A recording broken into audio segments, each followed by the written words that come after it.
Hello students, आज हम permutation combination के कुछ डाउट सॉल्व करेंगे। इसकी थ्योरी जो है, फर्स्ट एक्सरसाइज के लिए जो थ्योरी है वो हम पहले डिस्कस कर चुके हैं हमारे पीछे वाले वीडियो के अंदर, ठीक है। और यहाँ पर ये चैप्टर नंबर 2 नहीं है, ये चैप्टर नंबर कौन सा है आपका? 7th चैप्टर है, ठीक है, परमुटेशन एंड कॉम्बिनेशंस। ओके, तो शुरू करते हैं। देखिए, अच्छा, हमने यहाँ पे कुछ पॉइंट्स पढ़े थे। चलो मैं नेक्स्ट स्लाइड पे समझाता हूँ आपको क्या क्या पढ़ा था, वो मैं आपको यहीं से समझाता हूँ। तो देखिए, एक तो हमने ये पढ़ा था कि आपके पास दो तरह के रूल होते हैं, ठीक है। हमने फंडामेंटल प्रिंसिपल ऑफ काउंटिंग पढ़ी थी, फंडामेंटल प्रिंसिपल ऑफ काउंटिंग, और उसके दो मेथड बताए थे। फर्स्ट मेथड आपको समझाया था एडिशन रूल होता है, सेकंड बताया था मल्टीप्लीकेशन रूल होता है। तो एडिशन किसके अंदर होता है? जिस क्वेश्चन में और की सेंस आती है, इंग्लिश वाले और की, ठीक है। और जिस क्वेश्चन में एंड की सेंस आए, ए एंड डी, इसके सेंस आए, तो हम कहेंगे वहां पर हमें मल्टीप्लाई यूज करना है। और का मतलब हिंदी में अगर मैं कहूं तो या, जहां पे आपको ऐसा लगे या तो हमें ये काम कर लेना चाहिए या फिर ये करना चाहिए, काम तो वो किसी एक के करने से भी हो जाएगा। तो ऐसे केसेज में जहां पर केस बनाने पड़े हमें, ठीक है, तो मैं कहूंगा ऐसे क्वेश्चंस में हमें क्या करना चाहिए? ऐड करना चाहिए, ठीक है। सेकंड वन इज मल्टीप्लीकेशन, ठीक है, इसको मल्टीप्लीकेशन थ्योरम भी बोलते हैं। तो क्या थी मल्टीप्लीकेशन थ्योरम? देखिए, अगर आपके पास कोई क्वेश्चन है जिसमें आपको ऐसा लगे कि हमें फर्स्ट भी करना है एंड हमें सेकंड भी करना पड़ेगा, हमें दोनों ही करने पड़ेंगे एक टास्क को कंप्लीट करने के लिए, तो ऐसे क्वेश्चन में हमें क्या करना चाहिए? हमें एडिशन करना चाहिए, सॉरी मल्टीप्लाई करना चाहिए वहां पर, ठीक है। वहां पे हमें क्वेश्चन में या तो एंड लिखा हुआ मिल जाएगा या फिर एंड की सेंस मिलेगी कि हमें ये भी करना चाहिए एज वेल एज हमें ये भी करना चाहिए। एंड मतलब एज वेल एज, ठीक है, मतलब देन, समझ में आ रहा है? मतलब हमारे माइंड में ये आना चाहिए कि पहले में फर्स्ट स्टेप करना चाहिए, देन उसके बाद सेकंड करना चाहिए, तभी हमारा वो जो टास्क है वो कंप्लीट होगा, ठीक है। तो ऐसे क्वेश्चन में हमें मल्टीप्लाई करना चाहिए, जहां पे और आ रहा है वहां पे हमें एडिशन करना चाहिए। इसके बारे में सभी अवेयर हैं, ये मैं आपको पहले ही ऑलरेडी समझा चुका हूं। आज हम इसी टॉपिक से रिलेटेड कुछ क्वेश्चंस डिस्कस करेंगे। देखिए, तो फर्स्ट क्वेश्चन है, in a railway compartment 6 seats are vacant on a bench. एक रेलवे कंपार्टमेंट में 6 सीट्स हैं एक बेंच पे। तो इसको आप ऐसे समझो कि आपके पास एक बेंच है और उस पे 6 सीट्स हैं, 1 2 3 4 5, और एक इधर कर लिया, 6 हो गए टोटल, ठीक है। 6 सीट्स हो गई।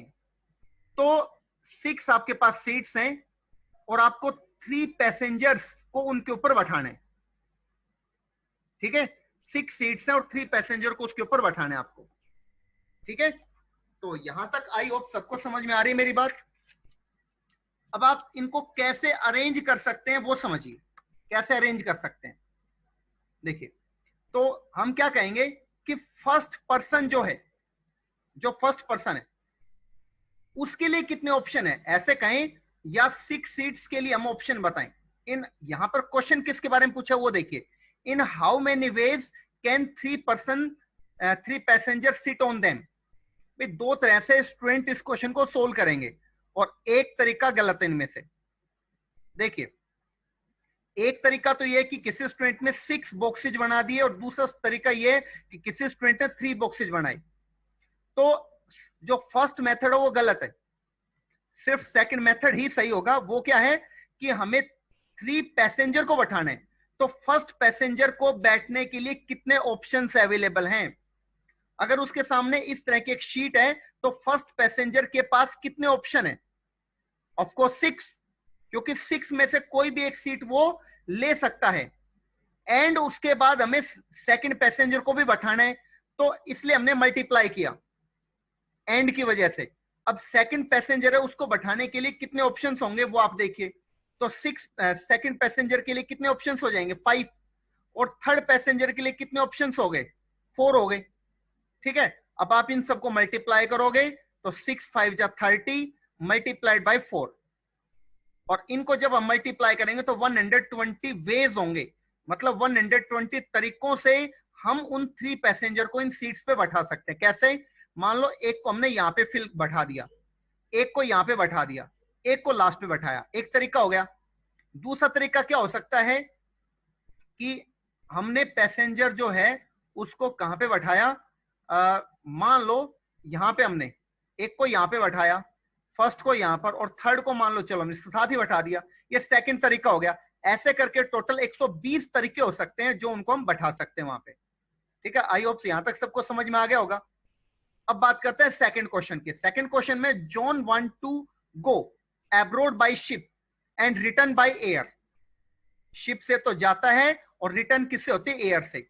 If he has 6 choice, 6 different ships, ठीक है, and 4 airlines to return, in how many ways can he perform his journey. उसकी जर्नी कैसे हो सकती है? देखिए, तो रिटर्न के बोला है ना उसने, तो मान लो उसको ए कंट्री से बी कंट्री जाने, ठीक है, तो वो जाने के लिए तो किसी शिप का यूज करेगा जो 6 तरीकों से हो सकता है, और वापस आने के लिए 4 तरीके उसके पास हैं। तो अगर उसको रिटर्न करना, इसका मतलब आप इस क्वेश्चन को पढ़ोगे कैसे, उसकी जो जर्नी है वो कैसे हो सकती है, इस स्टेटमेंट को आप पढ़ोगे कैसे? इसको आप ऐसे पढ़ोगे कि उसको ए से ए टू बी, उसको ए से बी तक जाना है, ठीक है, एंड देन उसको बी टू ए तक आना है। ऐसे तो आप पढ़ेंगे शायद इसको।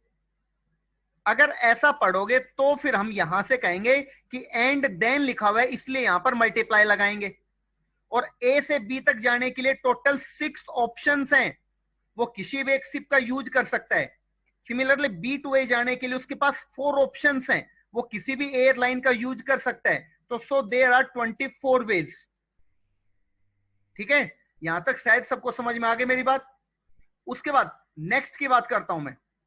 देखिए नेक्स्ट में थर्ड क्वेश्चन में in a monthly test the teacher decide that there will be 3 questions. First तो ये है कि 3 क्वेश्चन टेस्ट में उसको देने, 1 फ्रॉम ईच एक्सरसाइज, ठीक है, हर एक्सरसाइज से एक क्वेश्चन दिया जाएगा। 7th एक्सरसाइज से एक क्वेश्चन, 8th एक्सरसाइज से एक क्वेश्चन, 9th एक्सरसाइज से एक क्वेश्चन, तो टोटल 3 क्वेश्चन दिए जाएंगे। ठीक है, टोटल 3 क्वेश्चन यहां तक दिए जाएंगे। अब बात यहां तक आती है कि जो 7th एक्सरसाइज है उसमें तो टोटल 12 क्वेश्चन हैं, जो नेक्स्ट एक्सरसाइज है 8th, उसमें टोटल 18 क्वेश्चन है। 12 क्वेश्चन, 18 क्वेश्चन, और 9th जो एक्सरसाइज है उसमें सिर्फ 9 ही क्वेश्चन हैं। ठीक है, कितने कितने बताए दोबारा समझिए आप। यहां से मैं जहां से टिक लगा रहा हूं अब, वो हमारे पास नंबर ऑफ क्वेश्चंस हैं। ठीक है, तो आपके पास 12 क्वेश्चंस थे, 18 क्वेश्चन एंड 9 क्वेश्चंस हैं। तो आपको 3 क्वेश्चंस लिखने हैं, फर्स्ट क्वेश्चन भी लिखना है एंड हमें सेकंड क्वेश्चन लिखना है, इसलिए मैंने बीच में मल्टीप्लाई लगाया, एंड मुझे थर्ड क्वेश्चन भी लिखना है। तो फर्स्ट क्वेश्चन को देने के कितने ऑप्शंस हैं? अब फर्स्ट क्वेश्चन तो 7th एक्सरसाइज से दिया जाएगा और उसमें टोटल 12 क्वेश्चंस हैं, तो टीचर के पास कितने ऑप्शंस हो गए फर्स्ट क्वेश्चन को लिखने के? 12 ऑप्शंस हो गए हैं, है ना, क्योंकि 12 क्वेश्चंस में से कोई भी एक क्वेश्चन वो पेपर के लिए सिलेक्ट कर सकता है, दे सकता है मतलब। तो 12 ऑप्शंस हैं फर्स्ट क्वेश्चन के लिए, एंड देन सेकंड क्वेश्चन के लिए 18 ऑप्शंस हैं। थर्ड क्वेश्चन की बात करो तो थर्ड क्वेश्चन के लिए 9 ऑप्शंस हैं। ओके, और इन सबको अगर हम मल्टीप्लाई करेंगे तो हमारे पास आएगा 1944 वेज। ठीक है, इसका मतलब क्या है? इतने तरीकों से वो क्वेश्चन का आंसर दे सकता है। सॉरी, टीचर सेलेक्ट कर सकते हैं 3 क्वेश्चंस को। ठीक है, यहां तक शायद समझ में आ गया सभी को। ठीक है, नेक्स्ट पे देखते हैं। देखिए नेक्स्ट है क्वेश्चन नंबर 4। क्वेश्चन नंबर 4 में क्या कहा गया? देखिए यहां से कहा गया there are 4 routes between Delhi to Mumbai. In how many different ways can a man go from Delhi to Mumbai and return? If the return, first part में बताया कि any of the routes is taken, और second बताया the same route is not taken. तो देखिए काफी आसान सा क्वेश्चन है. दिल्ली से मुंबई तक जाना है भाई, ठीक है. तो यहां पर बताया 4 रूट्स हैं, इनके बीच में ट्रेवलिंग के लिए देयर आर 4 रूट्स. ओके, तो फर्स्ट पार्ट की बात करता हूं. तो उसको क्या करना है, रिटर्न करना है. पहले दिल्ली से वो मुंबई जाएगा, देन उसके बाद मुंबई से दिल्ली आएगा.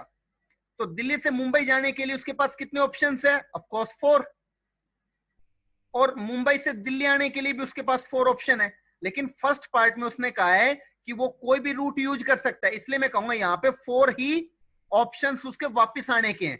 तो देयर आर 16 वेज, है ना, 16 तरीकों से वो इस जर्नी को कंप्लीट कर सकता है, जाने के लिए और आने के लिए. अब सेकंड ऑप्शंस की सेकंड पार्ट की बात करता हूं. उसमें कहा है कि same route is not taken. ठीक है, same route is not taken. ठीक है, तो सेम के लिए क्या तरीका होगा, सेम के लिए तरीका है कि same route is not taken. जाने के लिए तो टोटल 4 ऑप्शंस, उसमें तो कोई प्रॉब्लम है ही नहीं. एंड वापस भी आना है, तो वापस आने के कितने ऑप्शन है, वापस आने के लिए तो 3 ऑप्शन है. उसने कहा है कि जिस रूट से वो गया है उस रूट का वापस यूज नहीं करेगा आने के लिए. तो 3 ऑप्शंस हो गए, एक कम हो जाएगा, मतलब क्योंकि जिस रूट से गया उस रूट को छोड़ दिया. टोटल तो 4 ऑप्शंस थे, 4 में से एक को अगर छोड़ दिया तो 3 ऑप्शंस बचे हुए. और ऐसा करके there are total 12 options. Okay, यहां तक सबको समझ में आ गया शायद. उसके बाद नेक्स्ट क्वेश्चन नंबर 5 की बात करते हैं. From a committee of 8 person, in how many ways can we choose a chairman and a vice chairman? Okay, assuming one person cannot hold more than one position. ये काफी important है step भी. ठीक है, क्या बताया, देखिए कल मैंने आपको इसके जैसा क्वेश्चन समझाया. एक तो सीट है मान लो चेयर, जो किसके लिए, चेयरमैन के लिए. और दूसरी सीट जो है यहां पे मैंने जो बॉक्स बनाया वो है वाइस चेयरमैन के लिए. ठीक है, तो उसने कहा है कि चेयरमैन के लिए चेयरमैन को भी सिलेक्ट चूज करना है एंड वाइस चेयरमैन को भी चूज करना है, इसलिए बीच में हमने मल्टीप्लाई लगाया. तो आपको इस एक्सरसाइज में सिर्फ यही समझना है कि आपको मल्टीप्लाई करना है या ऐड, यहां पर ऐड करना है. ठीक है, तो हमें यहाँ पे मल्टीप्लाई करना पड़ा. रीजन क्योंकि हमें फर्स्ट स्टेप भी करना है एंड सेकंड स्टेप भी करना है, तभी तो पूरा टास्क कंप्लीट होगा. तो देखिए चेयरमैन, अगर आपके पास 8 पर्सन है टोटल, उनमें से आपको एक चेयरमैन सिलेक्ट करना है. तो चेयरमैन को सिलेक्ट करने के लिए 8 ऑप्शन हैं. और वाइस चेयरमैन को सिलेक्ट करना है तो उसके आपके पास 7 ऑप्शंस हैं. और इनको अगर मैंने मल्टीप्लाई किया यहां से तो there are 56 ways to choose a chairman as well as a vice chairman. ठीक है, ए वाइस चेयरमैन. ठीक है, यहां तक सबको समझ में आ गई शायद मेरी बात. काफी आसान है. फिर भी किसी स्टूडेंट को डाउट लगता है तो वो वीडियो को पॉज करके रिवाइंड करके दोबारा से देख सकता है. सबसे ज्यादा बेनिफिट ऑनलाइन क्लासेस का, ठीक है, यूट्यूब के ऊपर यही है सबसे ज्यादा बेनिफिट. उसके बाद बात करता हूं मैं नेक्स्ट की. देखिए क्वेश्चन नंबर 6 है. Each section of class 12th in a school has exactly 40 students. If there are 4 sections, okay, this is again important. In how many ways can he set of 4 students representative be selected, one from each section? तो देखिए आपको 4 representative select करने हैं. हर representative को आपको अलग अलग section से सिलेक्ट करना पड़ेगा. और सेक्शन हर क्लास का, मतलब 12th क्लास का 4 सेक्शन आपके पास, और हर सेक्शन से एक स्टूडेंट आपको लेने. तो फर्स्ट सेक्शन में 40 स्टूडेंट्स हैं, तो उनमें से आपको कोई एक सिलेक्ट करना है. तो इस बॉक्स में आप उसको, यानी कि इस चेयर पे आप उसको बैठा दो. तो इस चेयर पे बैठाने के 40 ऑप्शंस हैं. ठीक है, मतलब फर्स्ट सेक्शन से लिया. एंड हमें सेकंड सीट को भी भरना है, तो सेकंड स्टूडेंट को मुझे सेकंड सेक्शन से लेना पड़ेगा. उस सेक्शन में भी 40 स्टूडेंट्स हैं, तो इस सीट को भरने के सेकंड ऑप्शन थे.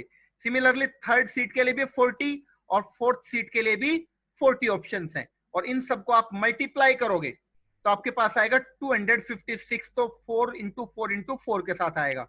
और आपके पास 4 जीरो और लिखे हुए। ओके, ये आपके पास आ जाएगा इस क्वेश्चन का आंसर। उसके बाद बात करता हूं नेक्स्ट क्वेश्चन की। देखिए नेक्स्ट क्वेश्चन है क्वेश्चन नंबर 7। क्वेश्चन नंबर 7 में है a team consist of 6 boys 4 girls and other team has 5 boys and 3 girls. How many single matches can be arranged between 2 teams when a boy play against a boy and, ठीक है, and आगे बीच में, and a girl against a girl.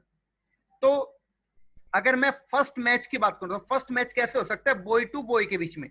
तो boy और boy के बीच में वो match कैसे हो सकता है? देखिए फर्स्ट टीम से अगर मुझे कोई बॉय को सिलेक्ट करना है तो वो कितना है? 6, और सेकंड से सिलेक्ट करना है वो है 5। तो फर्स्ट तो मैच कैसे हो सकते हैं? फर्स्ट टीम से किसी भी बॉय को सिलेक्ट किया तो 6 ऑप्शन, और सेकंड टीम से किसी भी बॉय को सिलेक्ट किया तो उसके 5 ऑप्शन है। 6 × 5।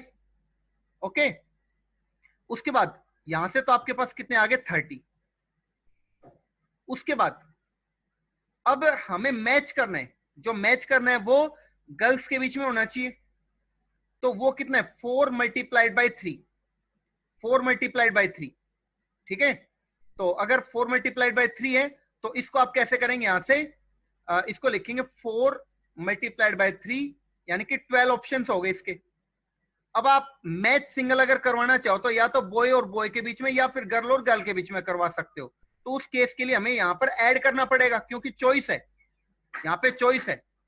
तो यहां से जो आपका ऑप्शन होंगे, जो आंसर होगा वो कितना होगा? 42 होगा आपका ऑप्शन। ओके, उसके बाद हम बात करेंगे नेक्स्ट क्वेश्चंस की। देखिए नेक्स्ट क्वेश्चन आपके पास क्वेश्चन नंबर 8, ठीक है। तो क्वेश्चन नंबर 8 में क्या लिखा हुआ है? देखिए क्वेश्चन नंबर 8 में है there are 6 multiple choice question in an examination, ठीक है। और आपको करना क्या है यहां से? वो देखिए यहां पर कह रहा है कि how many sequences of answer are possible. इसको कोई यहां पे कुछ लिखे ना भी, कोई भी। देखिए तो हमें करना क्या है यहां से? इसने पूछा how many sequences are possible if first 3 questions have 4 choice each and the next 3 have 5 choice। तो देखिए काफी आसान सा क्वेश्चन है। आपको ये कहा गया कि टोटल 6 क्वेश्चन है। जो फर्स्ट 3 क्वेश्चंस हैं उसके लिए तो मैंने ये बना दिया, और नेक्स्ट 3 क्वेश्चंस हैं उसके लिए आपके पास ये हो गया।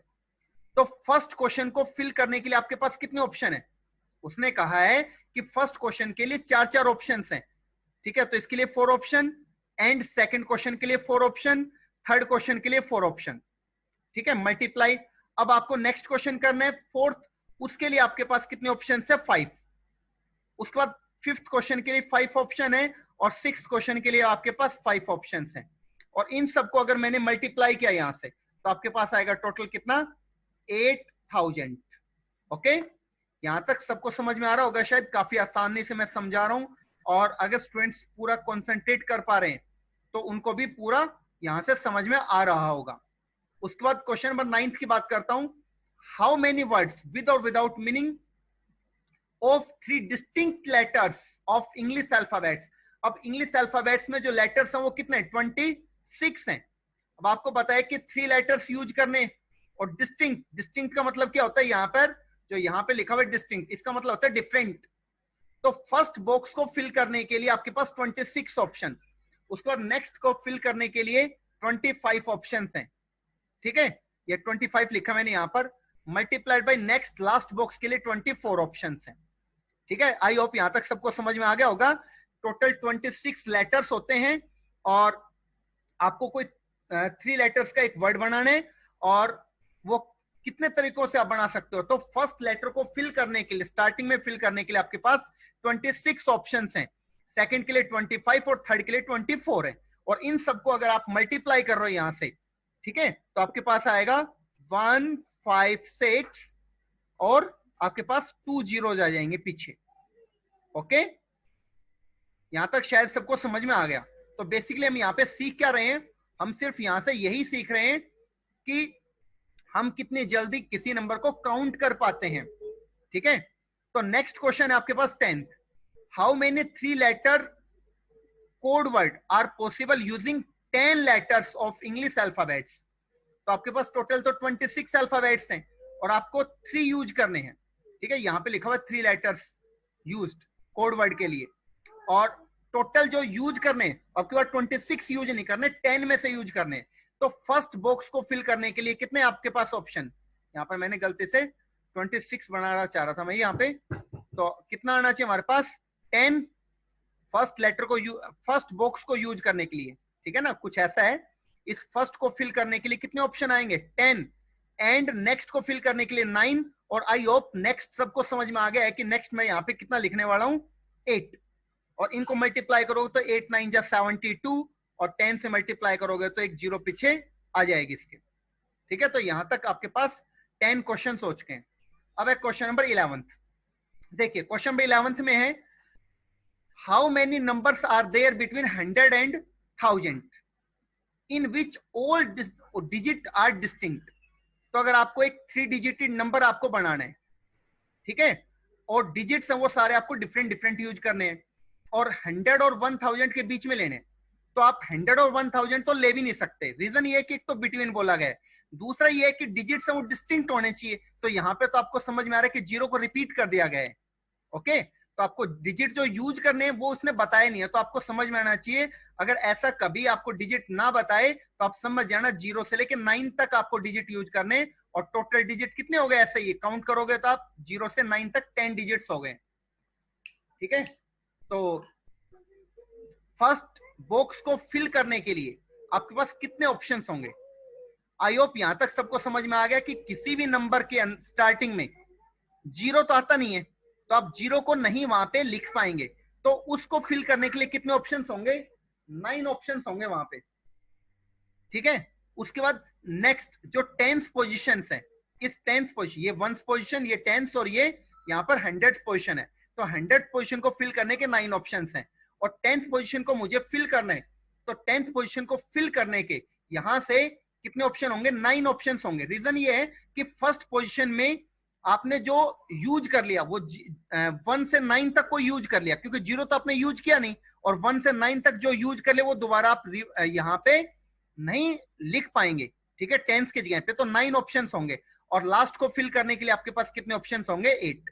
ओके, तो 9 9 जा 81, 81 मल्टीप्लाइड बाई 8, तो इनको आप यहां से मल्टीप्लाई करेंगे। ठीक है, इनको आप मल्टीप्लाई करेंगे तो आपके पास आएगा यहाँ पे 8 8 जा 64, और 8 1 जा 8 था, तो 648। ये आपके पास यहां से इसका आंसर आ जाएगा। उसके बाद बात करता हूं क्वेश्चन नंबर 12 की। How many numbers are there between 100 and 1000। तो अगेन 100 और 1000 के बीच में आपके पास यही पोजीशन है। ठीक है, लेकिन अब की बार आपको जो ये नंबर बनाना है उसमें 0 से 9 तक यूज नहीं करना। उसने बताया है कि या तो आप 2 का यूज करेंगे या 9 का यूज करेंगे। तो फर्स्ट पोजीशन को फिल करने के लिए आपके पास 2 ऑप्शन। ठीक है, उसके बाद उसने बताया एवरी डिजिट इज आइदर 2 और 9। तो नेक्स्ट जो 10th पोजीशन उसको फिल करने के लिए भी 2 ऑप्शन, और लास्ट जो 1st डिजिट है उसको फिल करने के लिए भी 2 ऑप्शंस हैं। इन सबको अगर मैंने मल्टीप्लाई किया तो हमारे पास यहां से टोटल कितने 8 ऑप्शंस आ जाएंगे यहां से। ठीक है, यहां से टोटल 8 ऑप्शंस आएंगे। ठीक है, इसी तरीके से आप question number 13th 14th 15th को भी सिंप्लीफाई कर सकते हैं यहां से। ओके, यहां तक शायद सबको समझ में आ गए। और उसके बाद इस एक्सरसाइज में टोटल आपके पास 20 क्वेश्चन है। ठीक है, 20 क्वेश्चन है, तो आगे 16 से 20 तक के क्वेश्चन और बचे हुए, तो वो भी आप सोल्व करके देखेंगे। ओके, नेक्स्ट वीडियो में हम आगे का टॉपिक डिस्कस करेंगे, और जो आपके डाउट्स होंगे वो भी हम यहाँ पे डिस्कस करेंगे। ओके।